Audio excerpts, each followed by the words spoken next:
A bolt slid shut behind her, and that small iron sound was the loudest thing the girl had ever heard.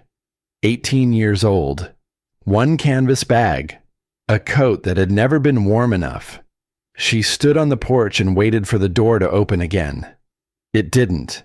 Inside, lamplight glowed orange and easy, the way warmth glows when it belongs to someone else. She could hear a chair scrape.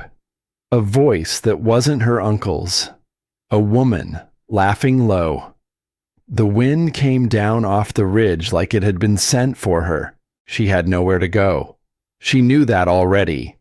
What she did not yet know, what would take her all night, and a buried door, and a stranger's rifle to learn, was that her uncle had walked the valley ahead of her that very afternoon, house by house, closing every door before she could reach it. This was not a man losing his temper. This was a man drawing a map. So she stepped off the porch into the dark, and somewhere out in that frozen valley, hidden under the snow, a single thread of smoke was rising from the only warm place left. She just had to live long enough to find it. The snow had not started yet, but it was coming. Everyone in the valley knew it.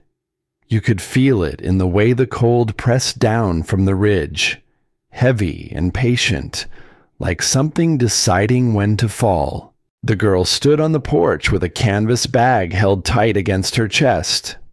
Her name was Della Sutton, 18 years old, and she was waiting for a door to open behind her. It did not open. Inside the cabin, the lamplight glowed warm and orange against the frosted glass. She could see the shape of it, that soft golden color that means supper, and a fire, and a roof, the color of belonging. It just didn't belong to her anymore. Her Uncle Silas had said it plainly at the table not an hour before. He had looked at her over his plate, set down his fork, and told her she was a grown woman now, old enough to manage on her own. Then he had carried his dish to the basin and slid the bolt across the door. That small iron sound. She would remember it for the rest of her life. For 6 winters, Della had slept in the narrow storage room at the back of that cabin. No window, a cot, a frame that worked loose in the cold and let the wind whisper through. She had learned in those 6 years how to be useful before she was asked, how to be quiet when his moods rolled in like weather, how to be small. She had learned, above all, how to take up as little room in the world as a person possibly could, because that was the price of staying. She had come to him at 12, an orphan. After the fire took her father on the western ridge, there had been no one else, and Silas had stood at the funeral in front of all the watching neighbors and said, of course he would take the girl in. Of course. What else would a man do? She remembered her father only in pieces now. The smell of wood smoke and cold air in his coat. The low, even sound of his voice when he was thinking. The particular way he had of going quiet before he said something that mattered, as if he wanted to be sure the words were worth the breath. 6 years is a long time in a cold house. The pieces had worn smooth, like stones in a pocket, but she had kept them. Della had learned soon enough that there are 2 kinds of kindness in this world, the kind that is given freely and asks for nothing, and the kind that is performed for the eyes of the watching and quietly withdrawn the moment the audience goes home. Her uncle's kindness had always been the second kind. Now she stood on the porch in the deepening cold and understood that the performance was over. The neighbors weren't watching tonight. And a girl who is no longer useful is simply a thing to be set outside, like an empty pail. She picked up her bag. Inside, it was everything left of her life. 2 wool dresses, a heavy blanket she had bought herself, with coins earned mending other people's clothes, half a loaf of bread, and her mother's old lantern. The one thing Silas had never tried to take, because he had never known what it was worth. She had never told him, "Some things you keep." Della stepped off the porch. The first flakes were beginning now, thin and sideways, drifting through the dark like ash. She turned her face toward the south end of the valley, toward the one house where a door might still open. The widow Hazel lived alone down that road. Everyone said her door was always open. Della had helped her put up preserves the summer before, the 2 of them working in easy silence while the rain tapped the window. If anyone in this valley would take a girl in from the cold, it was Hazel. So Della walked, fast, the snow crunching under her boots in that particular dry way it does when the cold is dropping hard. A light burned in the widow's front room. She knocked.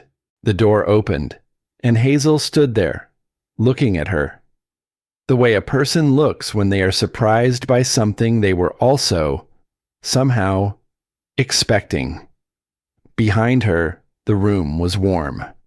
A stove threw heat in soft waves that Della could feel all the way out on the step. There were people inside, near the fire. Not many. The house was not full. But Hazel said it was. "I'm sorry, child. There's no room tonight." Della looked past her shoulder, at the empty chairs, at the space. Hazel shifted, just slightly, to block the view, and then the older woman leaned in close, lowered her voice so only the girl could hear it. "He came to me this afternoon," she whispered. "Silas. He asked me not to take you in, as a favor." She paused. Something moved behind her eyes that was not quite guilt, but lived right next door to it. "He said it would only delay the inevitable. He said you needed to learn to stand on your own." The door began to close. "I'm sorry," Hazel said again, and it shut. Della stood alone on the widow's step, the snow falling harder now, settling on her shoulders, in her hair, and something cold moved through her that had nothing to do with the weather, but she did not let herself sink into it. Not yet. There was still light in other windows. There were still doors. She turned back up the road, and she made for the Vane place, where the wagon track met the lane. Harlan Vane and his wife had hired her, more than once, to let out seams and turn collars and patch the knees of their boys' trousers. They had always paid fair. Mrs. Vane had once pressed an extra coin into Della's palm and told her she had a careful hand. A careful hand. Della had carried those 3 words around for a season like a small warm thing in her pocket. Surely a careful hand was worth a place by the fire on a night like this. She knocked. Mrs. Vane opened the door a few inches. Behind her, the boys were at the table, and the smell of supper rolled out into the cold. And for a moment, the woman's face softened with simple recognition. Then it changed. Something passed across it. A memory of a conversation. A quiet word received earlier that day. And the softness folded itself away. "Della," she said, carefully, "you oughtn't be out in this." "No, ma'am," Della said. "I oughtn't." She waited. She did not beg. She had learned long ago that begging only made the refusal heavier for both of you. Mrs. Vane glanced back over her shoulder toward her husband, who did not look up from his plate, and whatever she saw there, or didn't see, made the decision for her. "We can't, child. I'm sorry. We just can't tonight." The door closed gently. That was the only mercy in it. It closed gently. Della stood in the lane and understood then the shape of the thing, because she had not understood it before. Her uncle had not simply turned her out tonight. He had gone ahead of her. This afternoon, while she was scrubbing his floor and folding his wash, never knowing, he had walked this valley, house to house, knocking on doors, asking quiet favors, closing every one of them before she could reach it, so that when the bolt slid shut behind her, there would be no soft place to land anywhere. This was not a man losing his temper. This was not impulse. This was a man drawing a map, and she was already standing inside it. Della pressed her hand to her mouth and breathed, once, slow, the way she had taught herself to breathe in that storage room on the nights when crying would have made too much noise. Then she stood up straight, because there was something else. A small thing she had heard just before the bolt slid home, that she had tucked away without quite knowing why. A voice in her uncle's cabin tonight. A woman's voice, low and laughing. Not anyone from the valley. Not a neighbor. A voice Della did not know. Attached to no face she could name. She filed it away, with the same careful instinct that had kept her alive for 6 years in that house. Whoever the woman was, she had a part in this. Della felt it the way you feel a change in the weather before it arrives. The wind came down off the ridge, harder now, with real intent behind it. The kind of cold that does not sting so much as announce that something much larger is coming up the mountain behind it. Della pulled her thin coat tighter. It did almost nothing. She looked back, one last time, at the warm windows scattered across the valley floor. Every one of them a door she could not knock on. Every one of them already closed, by a man who had thought of everything. Almost everything. Because there was one thing her uncle had not counted on. Out past the tree line, up where the broken hills rose into limestone and scrub, there was a place no one in the valley spoke of, a place hidden so well that most folks had forgotten it was ever there. And out in that frozen dark, rising thin and gray against the falling snow, a single ribbon of smoke was lifting from the earth itself. Warmth, where there should have been none. Della didn't know it yet. She only knew that standing still made the fear worse.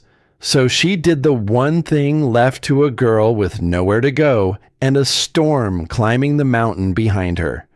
She started walking into the dark, into the cold, into the night that would either end her or remake her completely. And the snow came down to meet her. The road north was longer than the road to the widow's house, and colder. Della walked it with her head down and her shoulders curled in against the wind, the snow already deep enough to drag at her boots with every step.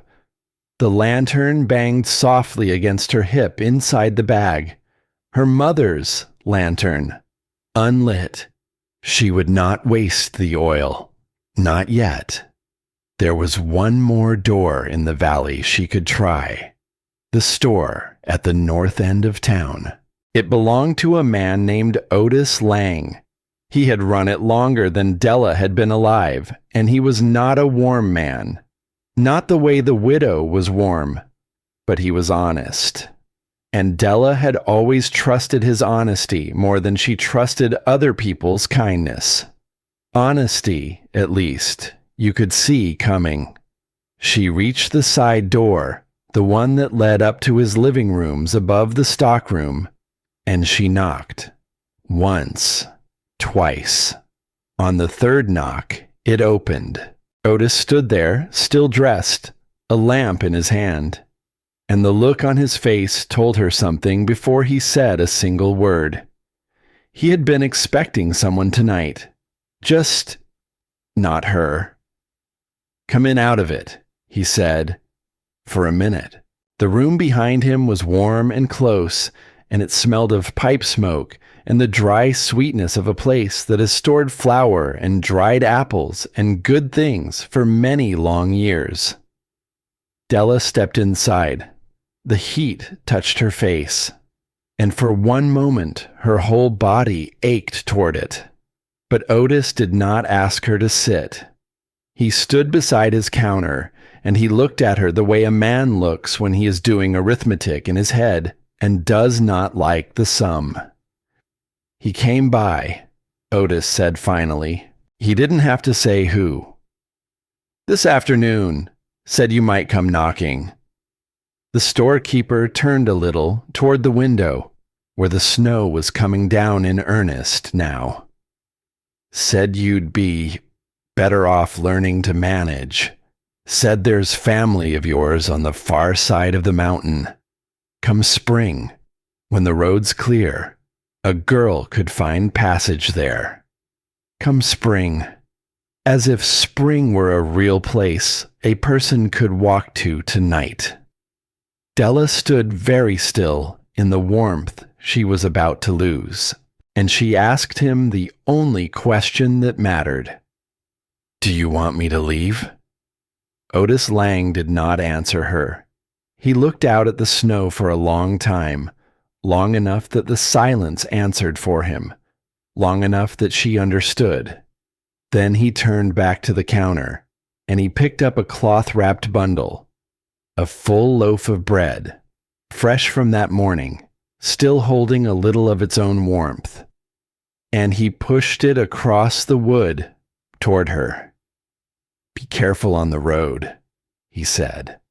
That was all. Della looked at the bread, then she looked at his face, and she understood something about Otis Lang in that moment that she suspected he did not fully understand about himself. He was not a cruel man. He was a man who had spent his whole life learning the careful art of making no enemies in a small valley, and her uncle had lived in that valley long enough to be a man worth not crossing. So Otis had done his sums, and he had arrived at his answer. The bread was the part of him that knew it was wrong. The closed door was the part of him that did it anyway. She took the loaf. Her fingers were already too numb to feel the warmth of it. "Thank you," she said, and she meant it. That was the strange thing. She meant it. Then she went back out into the snow. The wind hit her like a wall. The night had changed while she was inside. The thin sideways flakes of an hour ago had become something heavier, something continuous. The kind of snowfall that begins to erase the line between the ground and the sky until a person cannot tell which way is up except by the weight in their own legs. Della pulled the bread into her bag beside the lantern and pushed on. There was one place left. Not a house, not a door that belonged to anyone. An old trapper's shed, out near the creek, before the land broke up into the hills. Abandoned, mostly, but a body could get out of the wind in it. A body could last the night. She found it by the faint orange glow leaking through the gaps in its walls. Someone was already there. She pushed the door open, and the wind shoved it wide for her, and the firelight spilled out across her frozen face. 3 men sat around a fire so small it barely earned the name. They looked up, all 3 at once, and the oldest of them lifted a hand toward the storm behind her, before she could even get the words out. "No room, girl. Go on now." But in the half second, the door hung open. Before she pulled it shut against the cold, the firelight caught the face of the youngest man there. She knew him. His name was Asa Lang, Otis's son, 23 years old. They had sat in the same little schoolroom as children at the bottom of the valley road, scratching their letters on the same slates. Asa looked right at her, and then he looked away, down, into the fire. The door slammed shut. Della stood in the dark outside the shed, the snow biting at her, and she held on to that moment, not with hatred, with something quieter and harder than that. The way a person holds on to a lesson they did not want, but needed. Asa Lang was not a bad man. He was a young man, sitting close to a small fire in a very large storm. And what he had chosen in that one moment was the fire. She understood it completely. She only needed to understand it clearly without softening the edges of it. So she turned and she walked north, into the hills. Far below her, in a warm cabin she could no longer see, her Uncle Silas Sutton was finishing a second cup of coffee. He sat at his table in the orange lamplight across from a woman. She was not from the valley. She wore a traveling dress of good gray wool and a brooch at her throat that had cost more than anything in that cabin. Her name was Adelaide, and she had the calm, unhurried bearing of a woman who was used to getting exactly what she had come for. "You're certain it's done?" she said. Not quite a question. Silas turned his cup a slow quarter turn on the table. "It's done," he said. "She's gone. No one in the valley will take her. I saw to it myself." Adelaide nodded once. She looked toward the dark window, where the snow had begun to streak across the glass, and something flickered behind her eyes. Something that might have been a thought about an 18-year-old girl out in that weather. If it was, she set it aside. "Then there's nothing left to keep us here, come spring," she said. "No loose ends."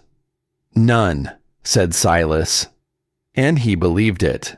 That was the thing about her uncle, Della would come to understand. He believed his own sums right up until the moment the numbers turned on him. He had counted every door in the valley. He had simply forgotten to count the hills. The hills did not look like much. In the daylight, in summer, they were nothing. Gray scrub and broken limestone, the kind of ground a person crosses without a second glance. But under a foot of fresh snow, in the dark, with the wind howling down through them, they became something else entirely. Della left the road without meaning to. One moment she was following the faint dent of old wagon ruts through the trees. The next, she was stumbling sideways down a slope she could not see, into country she did not know, her feet sliding out from under her on hidden stone. She fell once, got up, fell again. Her fingers had gone past numb somewhere back at the store. The bread in her bag had frozen solid. The cold had stopped feeling like cold. That frightened her more than anything else, because she had heard somewhere that when the cold stops hurting, that is when it has decided to keep you. She got to her feet a third time, and that was when she saw the smoke. Not much of it, just the faintest gray ribbon, rising against the white chaos of the night, visible for one breath before the wind tore it sideways and swallowed it whole. She froze where she stood, because smoke meant fire, and fire meant heat. And heat, in that moment, was the only word in the whole of the English language that mattered. She moved toward it. She did not decide to. Her body decided for her. Her legs carried her across the broken ground toward the place where the smoke had been, and her mind followed along behind, too cold now to argue. The smoke led her to a rocky hillside, half buried under the snow. And the hillside, when she got close enough to truly see it, stopped her dead. Because there was a door, set into the earth itself, recessed beneath an overhang of frozen roots and packed soil, framed in heavy timber that had been fitted and sealed by hands that knew exactly what they were doing. Iron hinges, a thick locking beam that should have been laid across the door to bar it, but instead leaned against the wall beside it, as if someone had set it aside on purpose, and the snow in front of the door had been cleared recently, shoveled back in a clean arc. Someone lived here. Della stood and stared, and then she noticed the strangest thing of all. The smoke pipe, the vent for whatever fire burned inside. It did not run straight up through the earth, the way any honest chimney would. It bent, it threaded sideways through a channel of fitted stone, and came out somewhere far along the hillside, well away from the door. That was why the smoke had been so faint, so hard to find. Whoever had built this place had not wanted to be found. She had only seen the smoke at all because the wind had shifted at the exact right moment. A single breath of luck in a night that had given her nothing else. She stood at that door and did not move for a long minute. She could feel the warmth, even through the wind, even through the cold that had crawled up into her bones. She could feel it leaking out around the edges of the frame. Real warmth. Not the thin, dying heat of a campfire. The deep, steady, settled warmth of a place that had been holding heat for a very long time. And something old rose up in her then. Not a thought, exactly. Older than thought. 6 years in her uncle's house had taught her, at a level below words, that warm places were not for her, that she did not get to walk into the warmth unless she had earned it, unless she had made herself useful enough to be allowed near the fire. Standing at that buried door felt like standing at the edge of something she was not permitted to cross. Then the wind came, a gust that tore the breath straight out of her lungs and flung snow into her face like thrown gravel. And the old rule, the one that said she was not allowed, broke against the simple animal truth that she would die out here. She knocked. Before the fear could stop her, no answer. She waited. The wind screamed down the hill at her back. She knocked again. Harder. Both fists. Nothing. Only faintly, the crackle of a fire from somewhere beyond the wood. So she pushed the door open, and the warmth poured over her like water. It was so sudden, so total, that for a moment her body did not know what to do with it. She stepped inside. She pulled the door shut behind her, and the storm simply vanished. No wind, no snow, just stillness, the sound of fire, and the deep golden light of oil lamps, hung at intervals along walls of earth and timber. Della stood just inside the door and breathed. The space was larger than she had ever imagined. A long chamber carved back into the hill, its walls lined with timber and curved overhead into a ceiling that felt solid and permanent in a way no cabin roof had ever felt. To either side of the entrance, shelves ran from floor to ceiling, and the shelves were full. Jars of peaches, glowing amber in the lamplight, green beans, dried herbs hanging in bundles, honey sealed under wax, crates of potatoes stacked in careful columns, barrels covered in cloth, enough food to carry a family through an entire winter, and then some. All of it arranged with the patient precision of someone who had been doing this for years.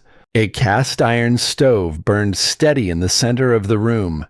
Blankets hung drying on a line strung between two beams.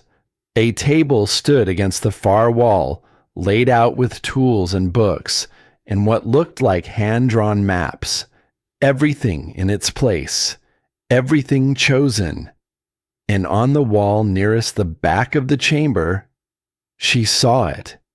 A figure, drawn straight onto the timber in charcoal, the careful, unhurried lines of a woman, standing as if she were looking out a window that was not there, and below the figure, carved into the wood itself, with something sharp and slow and deliberate, a single name, Eleanor. Della looked at it for a long moment. "Hello?" she called. The word sounded far too large for the quiet. It hung in the warm air, and then dissolved. No one answered. Only the fire, speaking its small and steady language of heat. She held her hands out toward the stove. And then the pain came, sharp and bright and specific, as the warmth woke her frozen fingers back to life. She sat down on the nearest stool and breathed through it, the way she breathed through everything. The bag slid off her shoulder to the floor. Her hat came off. And for several minutes, she did nothing at all. She simply sat in the warmth and let her body remember what safe felt like. Then the guilt came. Because none of this was hers. Someone had built this place. Someone had filled these shelves, jar by jar, season after season. Someone had carved a woman's name into the wall with their own hands.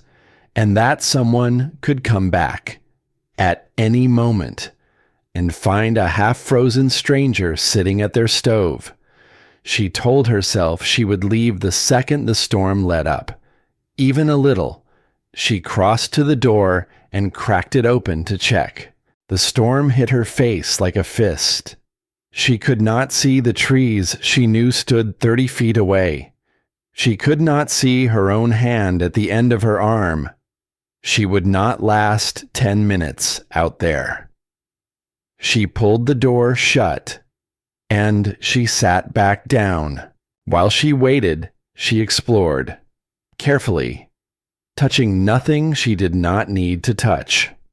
A narrow corridor branched off the main chamber, leading back to 2 smaller rooms. One held a bed, a real bed, with a frame and a mattress and 3 folded blankets. The other was stacked floor to ceiling with split firewood, enough to burn for half a year. This was no abandoned ruin. This was a home. A kettle sat on the back of the stove, still steaming gently, as if someone had set it there, not long ago at all.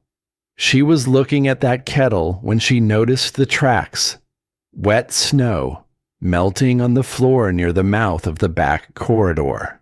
Fresh. Someone had come in through the back of the hill, and they had not yet come out. Della picked up the iron poker from beside the stove before she had even decided to.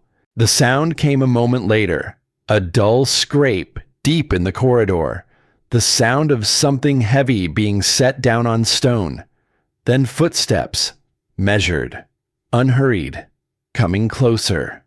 She backed up against the warmth of the stove and gripped the poker in both hands. Her heart was loud in her ears. A man stepped into the lamplight. He was old, or older, at least, past 60, with the kind of frame that had been powerful once and still carried the bones of it under the weight of the years. Gray hair, a face weathered by a lifetime out of doors. He wore heavy winter layers dusted with fresh snow. In one hand, he held a single-shot rifle, carried with the loose ease of a man who had been carrying one since long before Della was born. In the other, 3 rabbits, tied together at the feet. He stopped the instant he saw her. For a long moment, neither of them moved. He looked at her, then at the storm, still roaring faintly through the walls, then back at her frozen coat, her exhausted eyes, the bag spilled open on the floor where she'd dropped it. And he let out a long, slow sigh, the sigh of a man arriving at a conclusion he already knew. "You picked one fine night," he said, "to get yourself lost." Della tightened her grip on the poker. He saw it. He looked at the poker in her hands, then down at the rifle in his own, and slowly, deliberately. He leaned the rifle against the wall by the doorway. He held up his empty hand. "Easy now," he said. There was no threat in his voice. There had never been any threat in it, and somehow she could hear that, without quite knowing how. "If I meant you any harm, girl, I wouldn't have knocked the snow off my boots before I came in." Della looked down without meaning to. There, by the mouth of the corridor, was a small mat, and on it, 2 neat prints of packed snow, where a man had stamped his boots clean before stepping into his own home. She lowered the poker. A little. His name was Abel Crane. He told her that after he had hung up his coat and set the rabbits on the table and pulled a second stool near the stove without asking whether she minded, he told it to her the way a person says their name when they are trying to prove they are nothing more complicated than a person. Then he asked her name. "Della," she said. "Della Sutton." And Abel Crane went very still. It was not a dramatic stillness. It was the quiet of a man who has just walked into something he was not braced for, and is taking the moment he needs to find his footing again. He looked at her for a long beat, with an expression she could not read. Then he turned back to the table and began cleaning the rabbits, his hands moving through the familiar work while his mind was clearly somewhere far away. "You know that name," Della said. It was not a question. "I knew your father," he said. She went still herself then. "James Sutton." He said it carefully. The way a man is careful when he is choosing which piece of a large and complicated truth to set down first.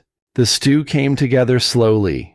Rabbit and dried vegetables and a little salt, in a black pot on the stove. And while it cooked, Abel Crane told her the rest of it.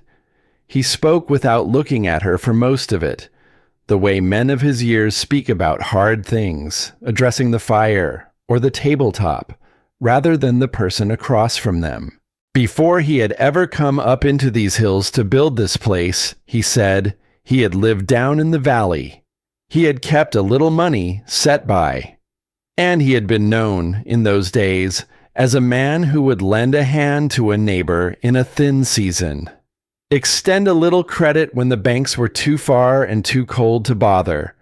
Nothing formal, just a man, and his word, and another man's word back. "Your uncle came to me," Abel said, "years ago now, after a bad harvest. Needed money for seed, or said he did. He stirred the pot. I lent it to him. And he didn't pay it back," Della said softly. Abel almost smiled. It did not reach his eyes. He did not. Years had gone by, he said. Eventually, he had stopped expecting the money.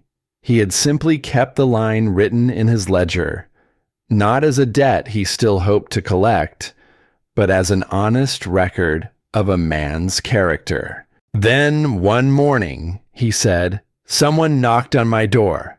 He set the spoon down. And for the first time since she had said her name, he looked at Della directly. Your father came to see me. James.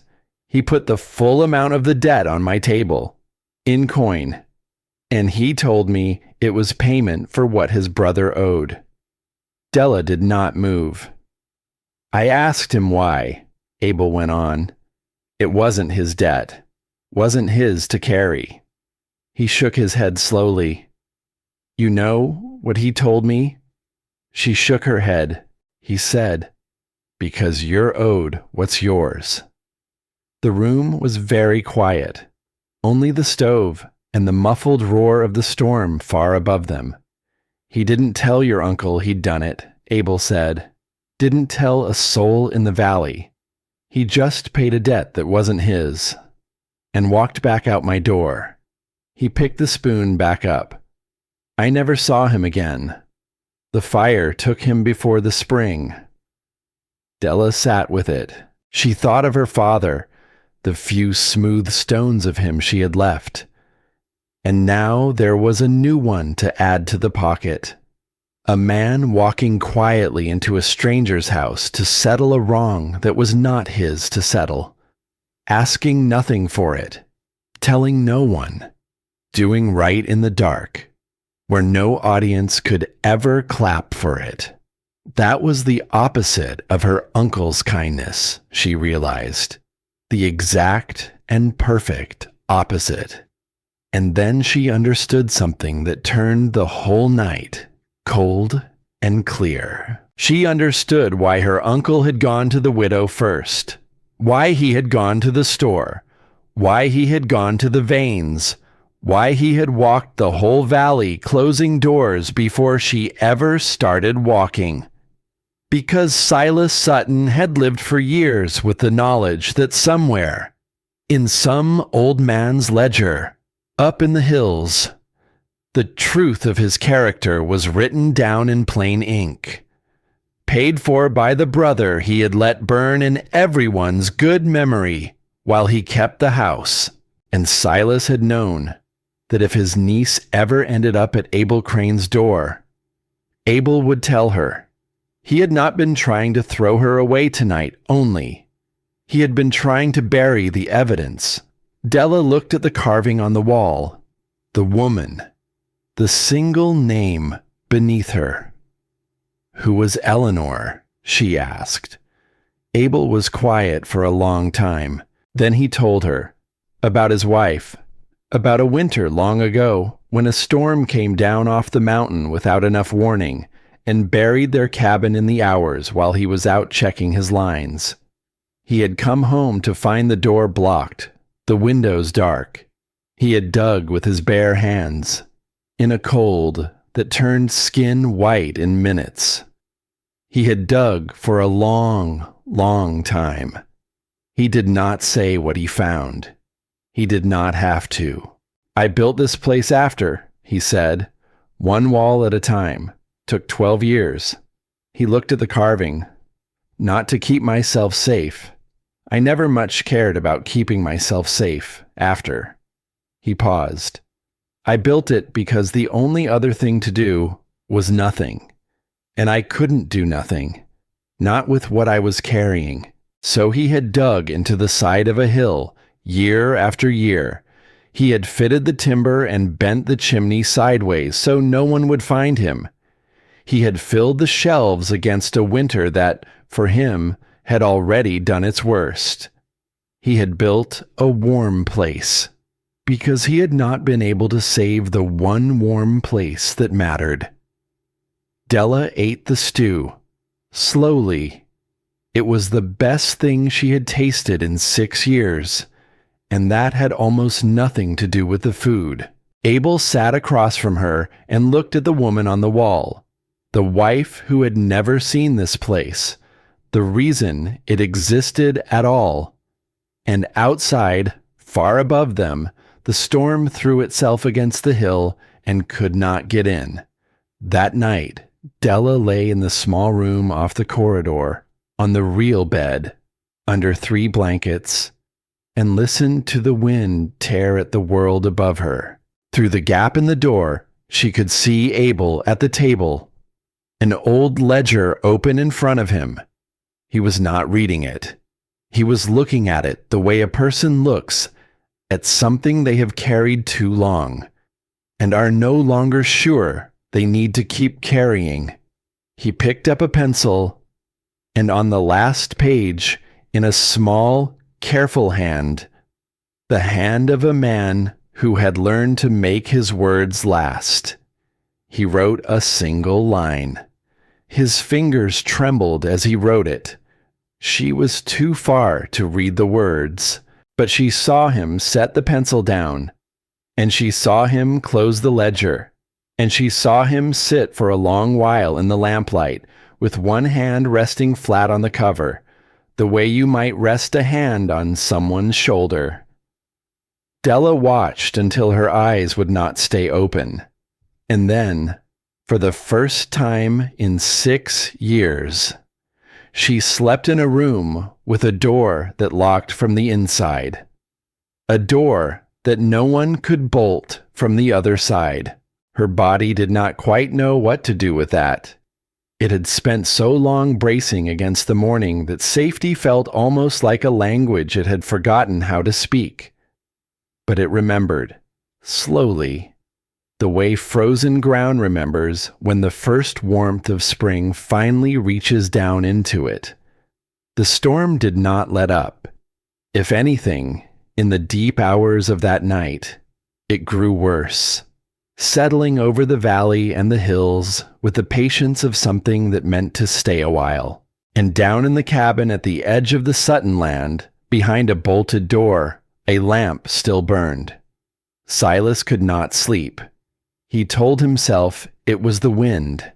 He told himself it was the long day, the long walk through the valley, all those quiet conversations on all those cold porches. But that was not it. And some honest corner of him knew it was not. What kept him awake was a single thought he could not put down, a thought he had buried years ago and believed buried for good. There was a man up in the hills, an old man with a long memory and a longer ledger, a man who knew exactly what kind of brother Silas had been, and exactly what kind of man James had been, and exactly who had paid for whose sins. A man Silas had spent years making sure his niece would never, ever meet. And out there, somewhere in that storm, the girl was walking. Silas got up. He went to the window. He looked out at the white wall of the night where the snow erased everything, and he told himself she would never make it to the hills. No one could, in that. She would find a barn or a ditch, or she would simply lie down somewhere and the cold would take her, the way the cold took people. That should have troubled him more than it did. It troubled him exactly enough to keep him at the window. "Come back to bed," Adelaide said from the dark behind him. "It's done. You said so yourself." Silas stood at the glass a moment longer. "It's done," he said. But he did not quite believe it anymore, because a man who has built his whole comfortable life on a buried truth never fully forgets where the body is buried. And somewhere up in the hills, behind a hidden door, in the one warm place in the whole frozen valley, his niece was sleeping soundly under 3 good blankets, in a room he could not reach, beside an old man who remembered everything. The lamp in the cabin burned down toward morning. The storm rolled on. And up in the hill, the fire held its steady warmth, and the shelves stood full. And a girl who had been thrown away slept the deep, dreamless sleep of someone who, for one night at least, had finally been let in. She did not know yet that the storm was only beginning. She did not know that before it broke, that single hidden door would open again and again, for the desperate, the freezing, the lost. that the warm place built from one man's grief was about to be filled with the whole valley's fear. She did not know that the hardest tests of her young life were still ahead of her. She only knew, as she slept, that the door was locked from the inside, and that, for now, was enough. Morning came, but it did not look like morning. Della woke to the sound of someone moving in the main chamber, and she was on her feet with the poker in her hand before she remembered where she was. Then she remembered. The warmth, the shelves, the old man.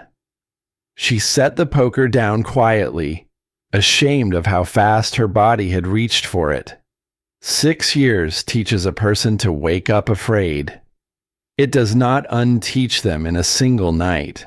Abel was at the stove, feeding it a single log with the careful economy of a man who had been managing fire for longer than she had been alive.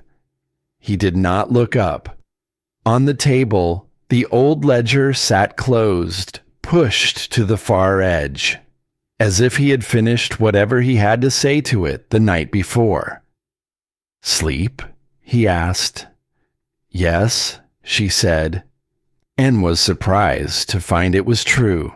She could not remember the last time she had slept past first light. She could not, in fact, remember the last time her body had let her. Outside, the storm was still running at full strength.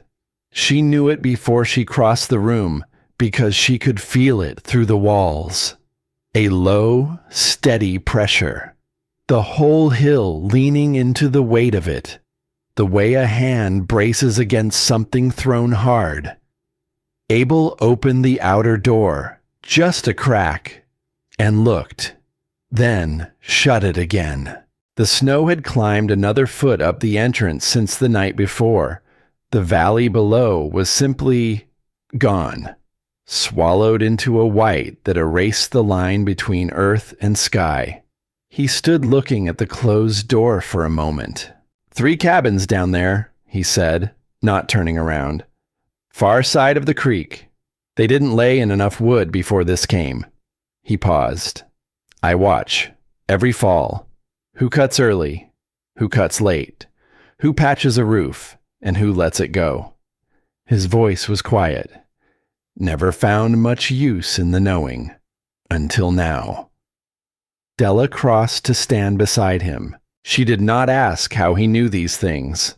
She was beginning to understand the shape of this man, that he had spent years watching the valley from this hillside, cataloging it with the patient attention of someone who had made watching a substitute for living. He had seen everything. He had simply never had a way to do anything with it, until a girl walked out of the storm and into his door. "Can we get to them?" she asked. Abel shook his head, slow. "Not in this. A man wouldn't make it to the tree line and back." So they waited. Della found dried venison on the second shelf and ate it standing up, fast, the way she always ate, in case something came along to take it from her. She caught herself doing it, and she made herself sit down at the table instead and eat like a person who was allowed to. It was harder than it should have been. That was when she heard it, a sound she nearly missed under the constant roar of the storm, a rhythmic thumping, the dull, heavy pound of a fist against thick timber, the kind of pounding a person makes when their arm has gone tired, but they have not yet run out of reasons to keep going. Abel was already moving. He forced the outer door open against the weight of the snow, and a figure fell through the gap before it was even halfway clear, caught himself on the frame with one arm, and then lost his argument with gravity and went down onto the stone floor of the entrance. Snow billowed in around him. Della was at his side before she had thought about it.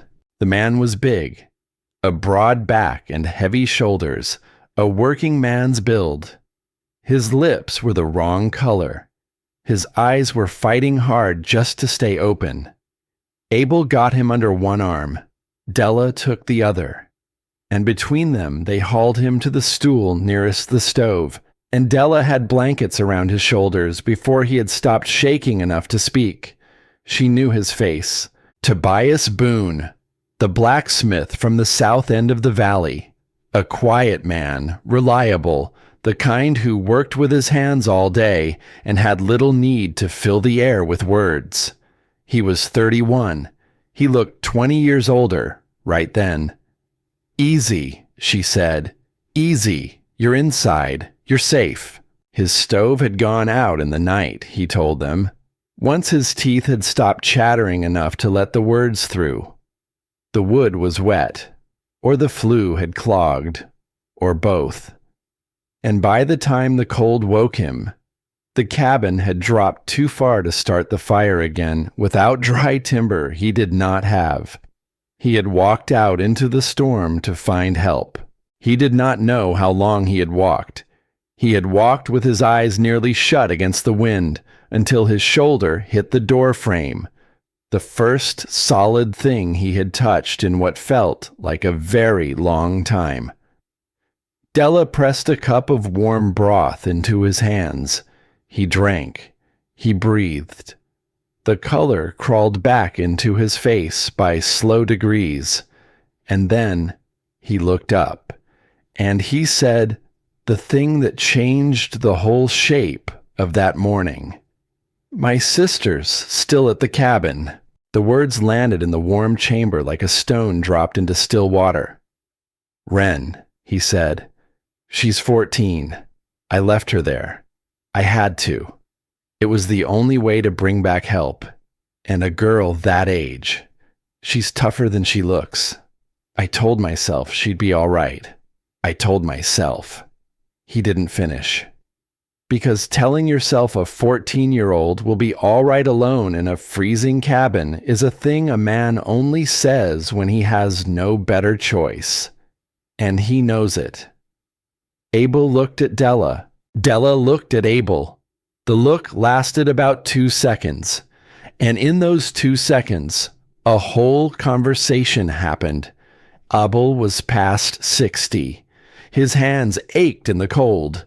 Tobias was half frozen already, in no shape to turn around and walk back out into the very thing that had nearly killed him. That left one person. Della stood up, and she reached for her coat. "You can't," Tobias said. "You don't know the way. You'll get lost out there, same as I almost did." "Then you point me," Della said, pulling the coat on, "and you tell me every turn, and I'll find it. I'll go with you." Tobias tried to rise. His legs would not hold him. He sat back down hard, his face twisting with the shame of it. Abel put a hand on the blacksmith's shoulder, firm, kind. "You'd slow her down, and she'd end up carrying 2 of you back," he said. "Stay. Get your strength. Keep this fire fed and the door clear, and that's worth more than your pride right now." Then he looked at Della. He did not tell her to be careful. He did not tell her it was too dangerous, or that she didn't have to. He simply said, "Take the rope by the door. Tie it to your waist before you leave the tree line, and don't let go of the count of your own steps. The snow lies, girl. Your feet won't." Della nodded, and she stepped out into the white. The cold did not sting this time. It swallowed. The instant the door shut behind her, the world reduced itself to a single roaring blank. No up, no down, no valley, no hill, no sky. Just the wind and the snow driving sideways into every gap in her coat, and the rope in her numb fist, and Tobias's directions repeating over and over in her head like a prayer she did not quite believe. Down through the pines, east along the broken ground, then down the slope to the flat, and the cabins. In good weather, It was a 12-minute walk. It took her far longer than that. The only reason she made it at all was that the path, once she found the pines, sloped downhill in a way her feet could feel, even when her eyes were useless. She let the land guide her. She counted her steps the way Abel had told her to. She did not let go of the rope until it pulled taut behind her, and then she untied it from her waist and looped it around a pine at the edge of the tree line so she could find her way back, a thread of rope in a world that had erased every other line. The path took her around the eastern edge of the Sutton land, and through a brief tear in the snow, a moment when the wind shifted and the white thinned. She saw her uncle's cabin. The window was lit, warm, golden, the color of supper and a fire and a roof. Two shadows moved across the frost on the glass, distinct, unhurried, the shapes of people who were warm and inside and had no idea they were being watched. One was Silas, broad, still. The other was smaller, a woman's shape, and it moved through that room with the easy familiarity of someone who had been there before, not a visitor passing through, someone who had already begun to make the place her own. Della did not stop walking. She did not let the cold of that picture into her chest, where it would slow her down and freeze her where she stood. She simply took it, stored it, the way she stored everything, in the careful part of herself that kept accurate records and decided later what to do with them. Her uncle was warm, with a woman whose laugh she had heard through a bolted door, and a 14-year-old girl was freezing alone in a cabin across the creek. Della put her head down and walked faster. The Boone cabin was dark when she reached it. For one terrible moment, she thought she was too late. She shoved through the door, and the cold inside the cabin was nearly as deep as the cold outside it. "Wren?" she called. Her voice cracked. "Wren Boone, your brother sent me. Where are you?" A voice answered from the back wall. Steady. Far steadier than it had any right to be. "Over here." And there, against the far wall, Della found her, a girl of 14, sitting on the floor beside a small, careful fire. And what was feeding that fire stopped Della's heart for a beat. The legs of a chair, broken slats, and the charred spines of books, their pages blackened and curling, their words gone to smoke. The girl had taken apart the furniture, piece by piece, feeding it in slowly, just enough to keep the fire alive, never enough to let it die. She had pulled every blanket and every scrap of cloth in the cabin into a nest around herself. She was wearing two of everything, 2 pairs of socks, 2 shirts, her coat over all of it. She looked up at Della, and her face did something complicated. It was not quite relief. It was the careful, controlled release of a breath she had been holding for a very long time. "Did you know," Wren said, "that hardwood burns longer than pine?" Della crouched down in front of her. "I did know that," she said softly. The chair was oak. Wren nodded toward the little fire, matter of fact. "I started with that. Saved the books for when the chair ran low. Paper goes fast, though. Too fast." She had burned her books last. She had done the arithmetic of survival, a 14-year-old girl alone in the dark, and she had decided that her own life was worth more than the words on a shelf. And she had been right. And something about the plain, unsentimental courage of it put a sting behind Della's eyes that the cold had not managed. "You did everything right," Della told her. "Every single thing. But it's time to go now.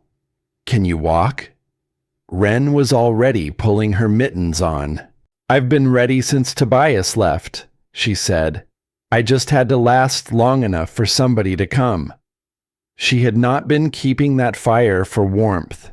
She had been keeping it for the chance to still be alive when help arrived. Della understood that.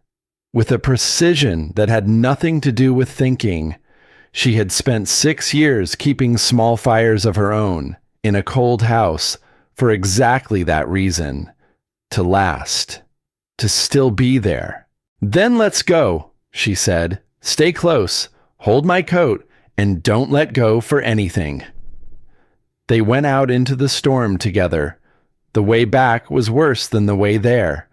It was uphill now, into the wind instead of with it. And the snow had deepened even in the short time Della had been inside. Wren's stride shortened to a labored, high-stepping struggle, her young legs sinking to the knee with every step. Della found the rope at the tree line and tied it back to her waist, a thread to follow home. They climbed, slowly. Della counting her steps, Wren's small hand fisted in the back of her coat. The wind tore at them. The cold reached into them. And somewhere about halfway up, Wren's legs simply gave out. Not dramatically, quietly. The way legs do when the cold has been working at them long enough.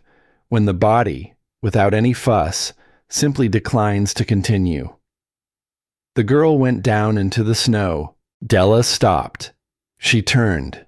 She knelt down in front of Wren and turned her back to her and crouched low. Get on, she said. Wren stared at her. You're not much bigger than me.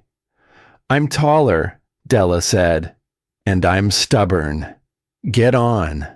Wren got on, and Della rose up out of the snow with a 14-year-old girl on her back, and she did not think about how far the shelter was. She had learned long ago that distance was a trick the mind played to make you quit. So she did not think about distance.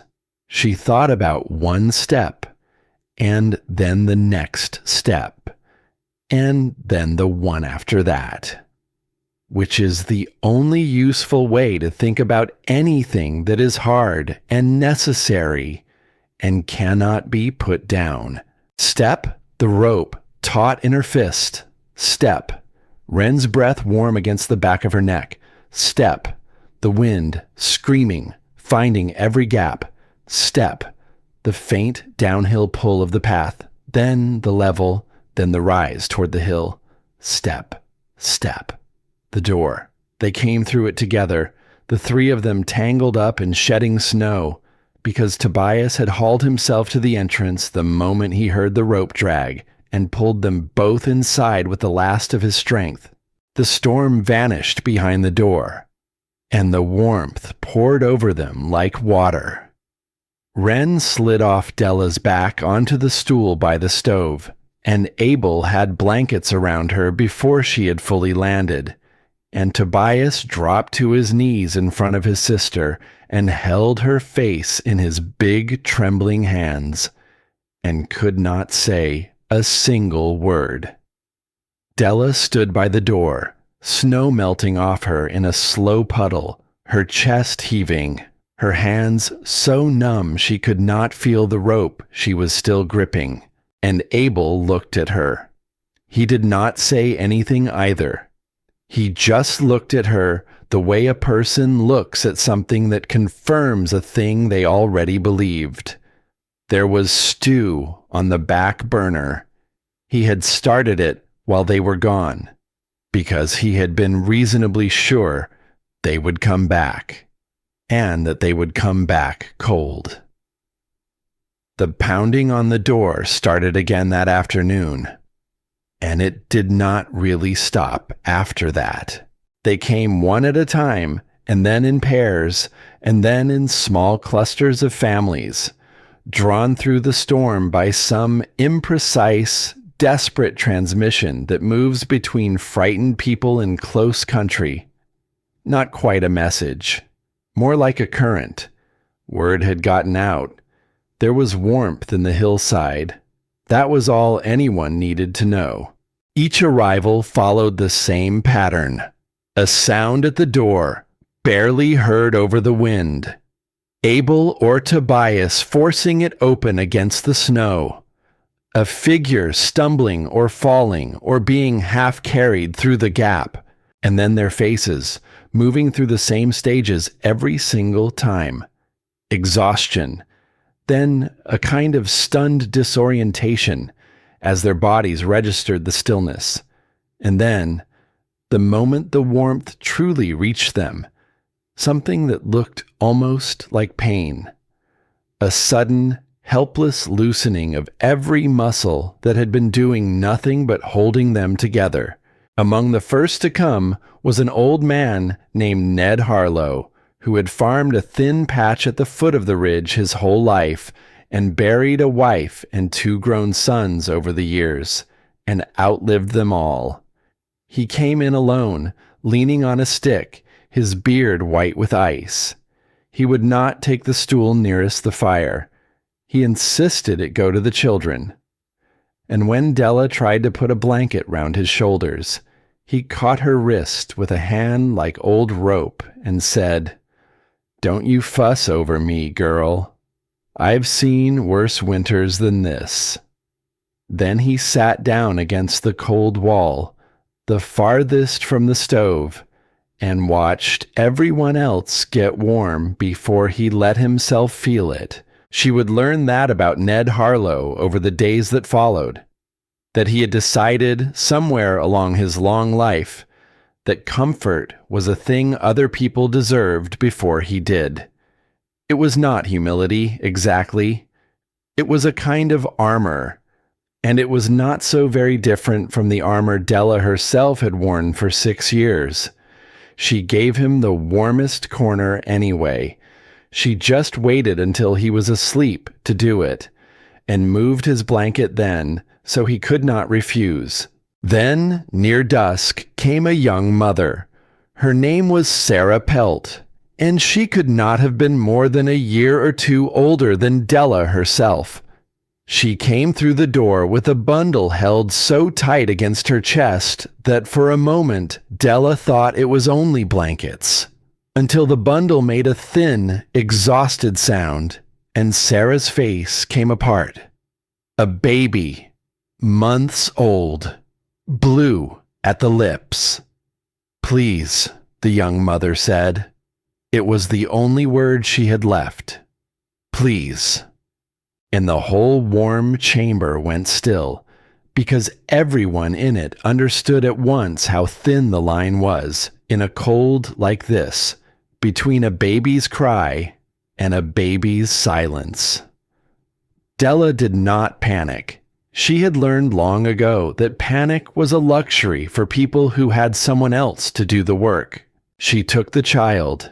She stripped the frozen wrappings away and pressed the tiny body against the warm skin of her own throat, inside her collar, and she sat down on the stool right beside the stove and did not move. She had Wren fetch the driest blanket from the line. She had Abel bring the kettle off the boil to cool, for the mother to drink. And she held that baby against the pulse of her own neck, hour after hour, talking low, until the blue went out of its lips, and the thin cry came back stronger, and then turned at last into the outraged, healthy howl of a child that very much intends to live. Sarah Pelt wept then. The way you weep when a thing you had already started grieving turns out to be alive after all. And Della, holding the warm, furious infant against her, felt something she did not have a name for.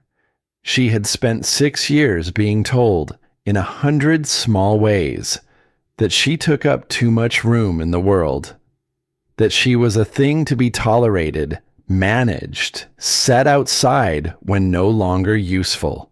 But here was a life that had needed exactly her warmth, her stubbornness, her refusal to set it down. She was not too much. She had, in fact, been just barely enough. And that was a different thing entirely. By the end of that day, the shelter held 12 souls, and somewhere in the middle of all of it, when Della looked up from settling Sarah Pelt and the baby near the stove, she saw a man standing just inside the door who had not stumbled, and had not fallen, and was not loosening with relief. He was taking inventory. His eyes moved across the room the way her own moved across a room, counting the people, weighing the supplies, running some private sum behind a calm and pleasant face. He was good at it. That was clear at once. He was a traveling man, she would learn. A merchant who moved between the scattered settlements of the high country, selling dry goods and hardware and whatever else folk needed and could not easily get. He had been passing through when the storm came down and had found himself stranded with none of the local ties that usually bought a man a warm corner. His name was Victor Shaw. He was somewhere past 40, with the smooth, confident bearing of a man who had spent his life being right about things, and who had not yet learned the difference between being right about numbers and being right about people. He smiled when Della caught him counting. It was a good smile, practiced. "Quite a place," he said, stepping toward the stove, holding out his hands to it. "Quite a place to find at the bottom of a storm. You the one keeping it all running?" "We're all keeping it running," Della said. He looked at her a moment too long. "Sutton, is it? I heard one of them call you Della Sutton." Something in the way he said the name made her go still. "That's right." Victor Shaw's smile changed, just slightly. It became interested. The smile of a man who has just turned over a card he was not expecting to find in the deck. "Did some business down the mountain?" he said, warming his hands, unhurried. "End of the harvest season. Pleasant town. There's a widow down there. Comfortable sort. Fine house. Making arrangements. A marriage. To some valley man coming down in the spring to start fresh." He glanced at her sidelong. "Funny thing, the fellow's name was Sutton. Same as yours." He shrugged and let it sit. Let it hang there in the warm air, just long enough. "Small country," he said, and he said no more. But Della stood very still by the stove, because she had heard a woman laughing in her uncle's cabin the night the bolt slid shut. And now she had half a shape to put to the laugh. A widow, a fine house, a marriage in the spring. Not the whole of it, not yet, but a thread, a loose end of something she could not quite see the size of. She filed it away, the way she filed everything, in the careful part of herself that kept accurate records, and waited. "There's broth on the stove, Mr. Shaw," she said, her voice level, "and floor space along the east wall. You're welcome to both." Victor studied her. He had expected, perhaps, that the name would land harder, that she would press him with questions he could answer cleverly, and that he could enjoy being the man with the answers. Instead, she had simply set it aside and gone back to her work. "Careful one, aren't you?" he said.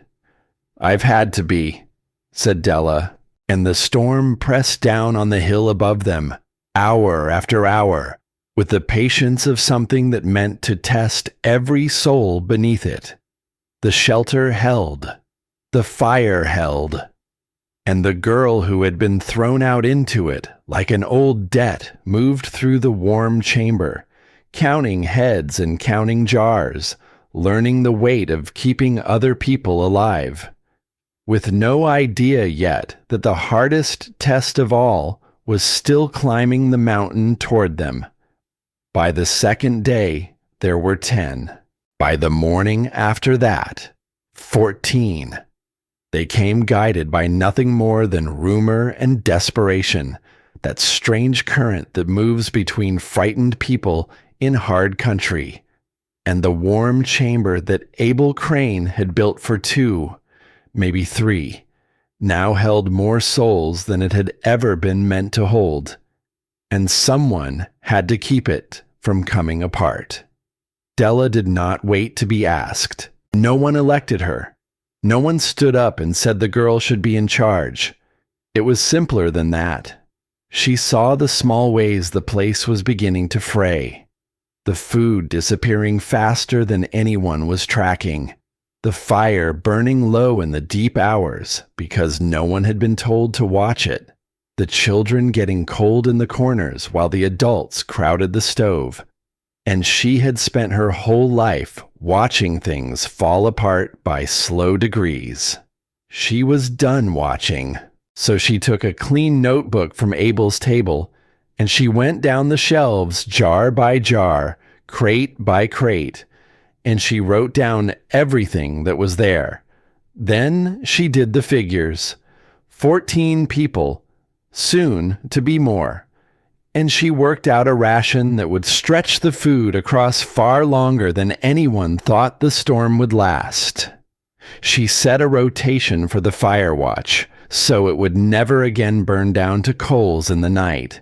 She gave the small bedroom to the families with the youngest children, Sarah Pelt and her baby first of all. She put old Ned Harlow where the warmth pooled and dared him to argue. She made a sleeping order along the warm wall for everyone else. She did it quietly, without ceremony. The way you do a thing because the only other choice is to let people suffer for the lack of it. And by the time the count reached 17, the shelter ran like something with a steady hand on it. Then, on the 4th day, the widow Hazel arrived. She came through the door with 3 of her own kin behind her, stamping snow from her boots, and she carried herself the way a woman carries herself when she has spent a long life being the one other people defer to. She looked around the warm chamber. She took its measure, and then her eyes found Della, standing at the supply shelves with a notebook open in her hands. The same girl she had turned away from her own door. Something passed over the widow's face. Surprise. And then something harder. Something that did not like to be surprised. "This girl," Hazel said, loud enough to carry, loud enough that the whole chamber heard it, and went quiet to listen. "This girl is not the one in charge here. Who gave her the right? Who put a child in charge of grown folk?" The room found a way to be crowded and perfectly still at the same time. Della set the notebook down on the shelf. She did not flinch. She did not redden. She had been spoken to like that for 6 years, in a colder house than this one, and she had learned a long time ago that the trick was not to argue. The trick was to step into the open and let people see your face. So she walked forward, slowly, until she stood where everyone in the room could see her clearly. And she looked at the widow without anger and without apology. "You're right," she said. "No one gave me the right." Hazel blinked. That was not what she had expected. "There's a notebook on that shelf with every jar and every crate counted in it," Della went on, her voice even. "There's a fire watch through the night and a ration that'll keep 17 of us alive longer than this storm can last. None of it was given to me. I just did it because it needed doing, and no one else was doing it." She held out the notebook. "But if you'd rather do it, Mrs. Hazel, I'd be glad of the help. It's heavy work. Counting beans by lamplight while folks watch you to see if you'll let their children go hungry. Deciding who eats and how much. Staying up when everyone else sleeps. She did not say it cruelly. That was what made it land. I'd hand it to you right now. Truly. Do you want it? The chamber held its breath. And there it was. The thing the widow had not reckoned on. The offer was real, and taking it meant taking the weight, the work, the responsibility for 17 lives in a buried room in the middle of the worst storm anyone could remember. Hazel looked at the notebook in the girl's outstretched hand.